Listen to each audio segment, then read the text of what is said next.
On March 2, 2024, officers with the Lakeland Police Department in Florida responded to a single vehicle crash on Highway 33 North. Witnesses reported seeing a car hit a utility pole, lose a wheel, and slip multiple times before landing upside down in a ditch. Good Samaritans helped the driver crawl out of the wreckage, but when the officer arrived, what should have been a straightforward crash investigation became anything but routine. Was on the other side of the road.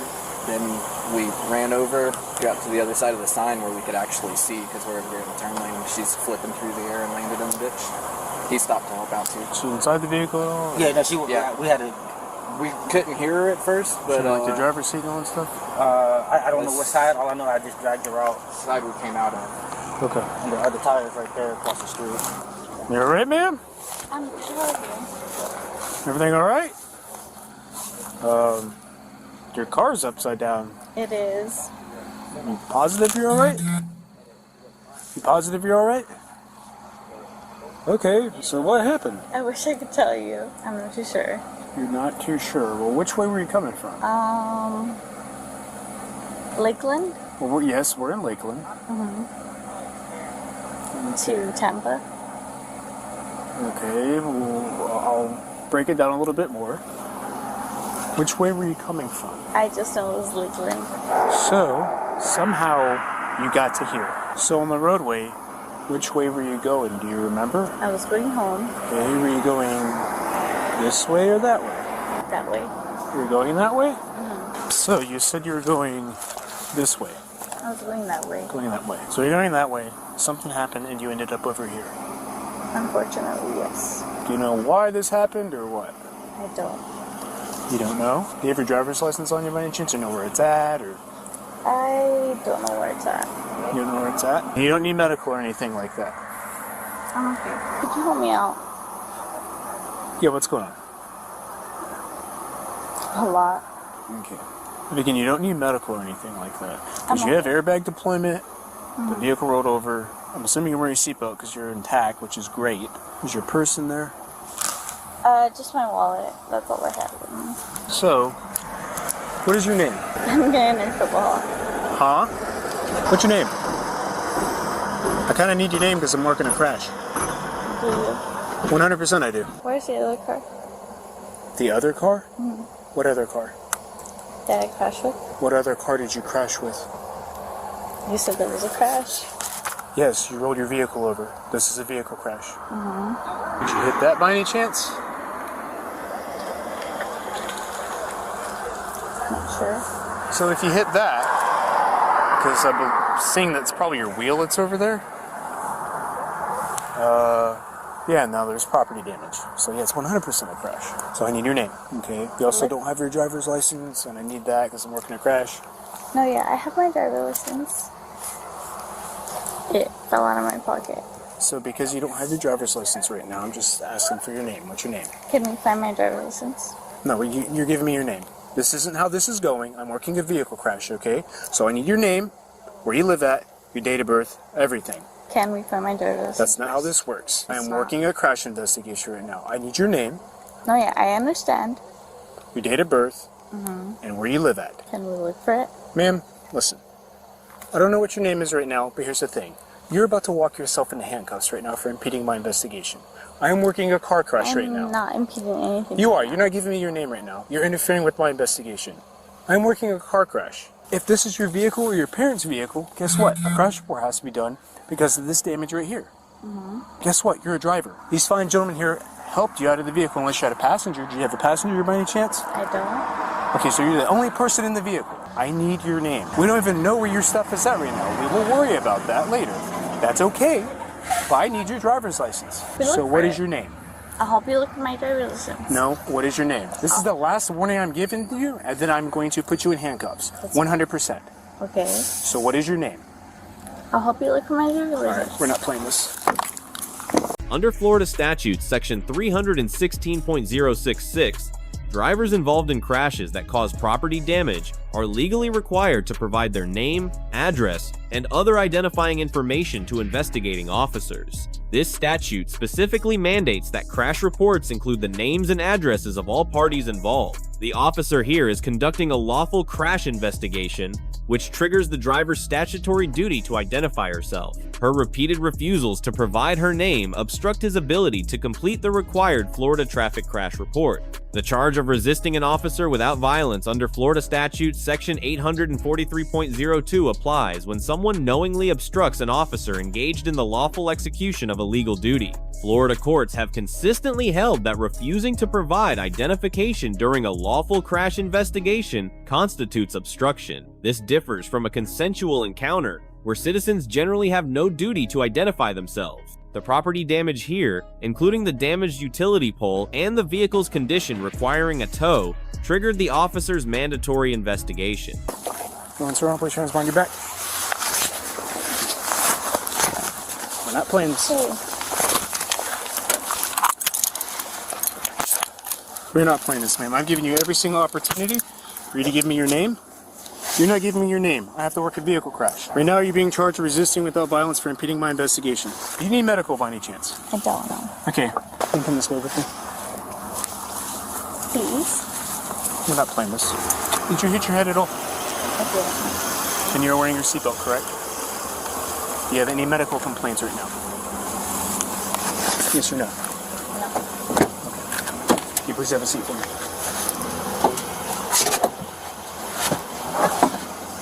Did she hit that over there too? The pole. I think what happened was You can see it. yeah, you can see the track. I'll show you. Yeah, I don't have another unit right now. And See the tire marks right here. She hit Okay. this pole. Hey, I would honestly, I don't know Smack what that. she's saying, The but door she definitely skin's still laying right somebody there in at the it. base of it. She's probably in shock right It now. looked like she didn't see there might be something else on board too, but Okay. we'll get Yeah, to that point. She's very scared, so I get that. So you guys helped her out of the actual vehicle. She, honestly, we were talking to her on this side of the vehicle, and she was saying something, and then we saw was the car start just rocking a little bit. We went to the other side of the car, and she literally started crawling out. So we driver's just, side? Was sticking out under the airbag The- like she was. From the driver's side? yeah, I guess the driver's side. Still doing okay? Right, I'm going to have EMS check you out regardless, because I want to make sure you didn't have any like concussions or anything like that. So I figured out where you're coming from. You're actually coming from that side. But then you hit that, which is what caused them to hear that. And then somehow the rollover happened, and then you end up over here. So you're going to tell me your name? We're going to arrest right now. Hope you know that. For the resisting. Because you're not providing me your name. Right, I'm going to get a fingerprint reader here, and I'm going to put your finger on that fingerprint reader, and I'm going to find your name. Okay? So, there's that ahead of time. So the other thing is, are you medically okay? Did you hit your head or anything like that? Okay. Now, they're coming here to check you out. You're talking to me pretty normal. You seem fine and all that stuff like that, but I just want to make sure you're not concussed. You don't have different pupil sizes. There's no bruising underneath your eyes. That's a good sign. Okay. I still have to check that out.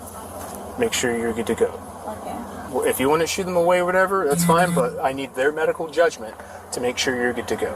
And then I will proceed from there. Is there anything in that vehicle I got to be worried about? Well, it's getting towed, so I have to inventory it. So is there going to be anything in that vehicle I got to be worried about? No. I'll see if I can find your driver's license or anything like that.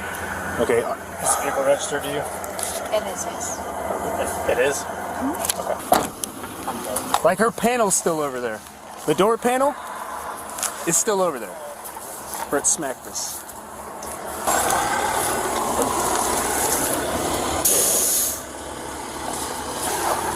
Oh, she is in the Air Force.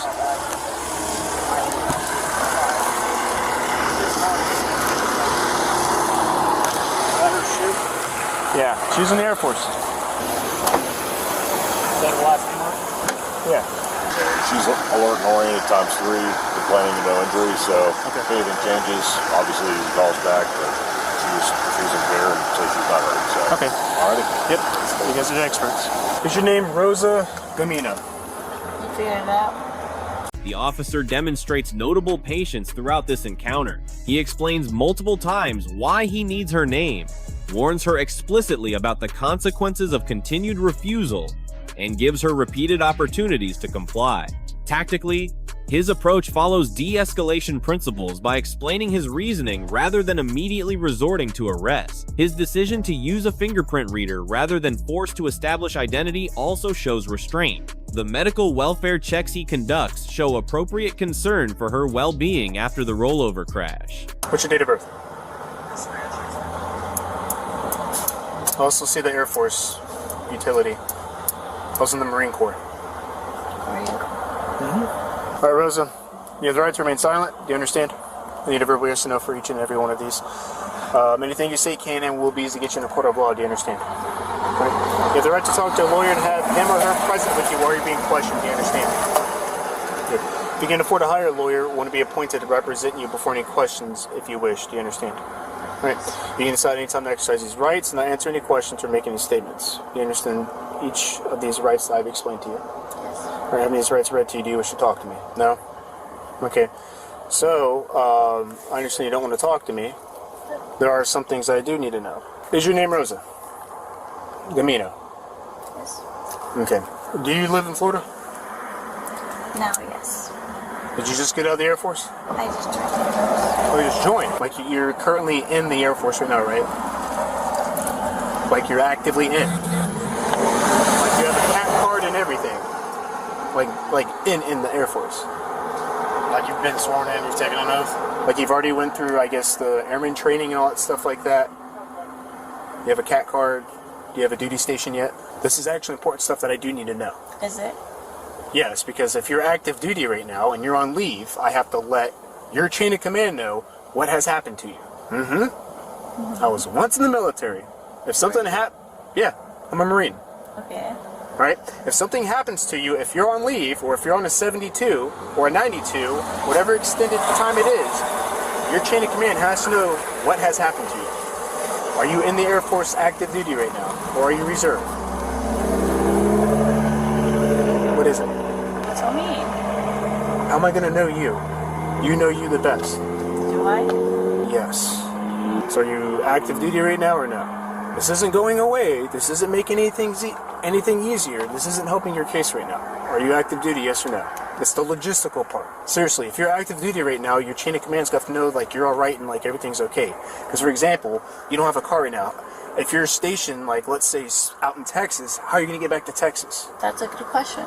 You know, how are you going to be okay and not marked as AWOL? They have to be notified. Right. You see what I'm saying? That's if you're active duty. If you're no longer active duty, which you told me you just joined, which means you're either on leave, because I don't know of any Air Force bases besides MacDill, unless you're stationed at a MacDill, or it's out of state, right? Do you have any medical issues whatsoever? Like, do you have diabetes or epilepsy? I have to use the restroom. Okay, we'll get to that point. Do you have diabetes or epilepsy?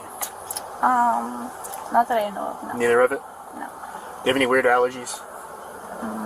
Not that I'm aware of. Any like life-saving medication that you need by any chance, like a rescue inhaler or anything like that? Not that I'm aware of, no. Okay, so you have like no medical issues that I have to be worried about. I have to use the restroom. That's what you have to be aware of.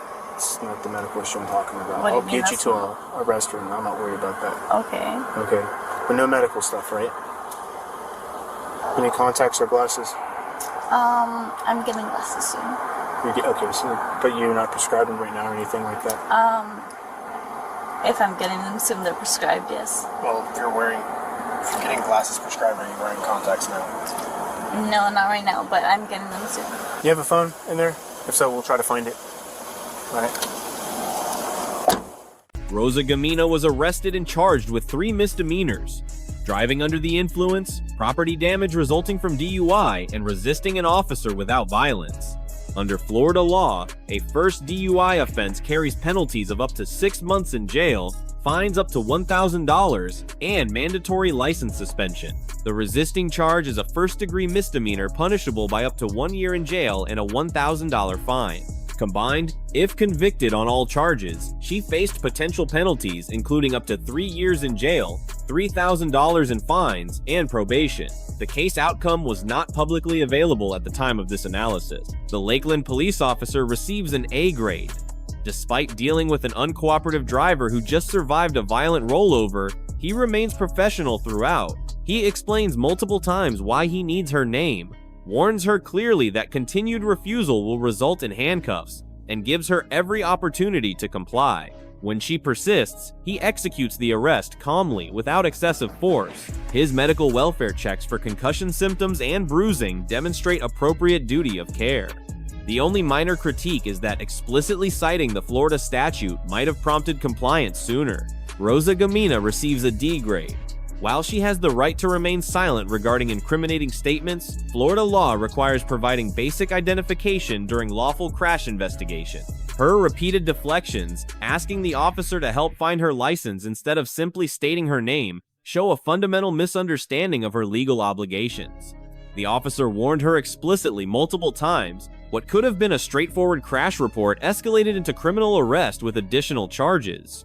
Her confusion about basic facts and difficulty answering simple questions likely contributed to the DUI charge. If you enjoyed this breakdown, please consider subscribing to the channel and hitting the notification bell so you never miss an upload. Your comments and engagement help this content reach more people interested in understanding their rights and the legal standards that govern police encounters. Thanks for watching.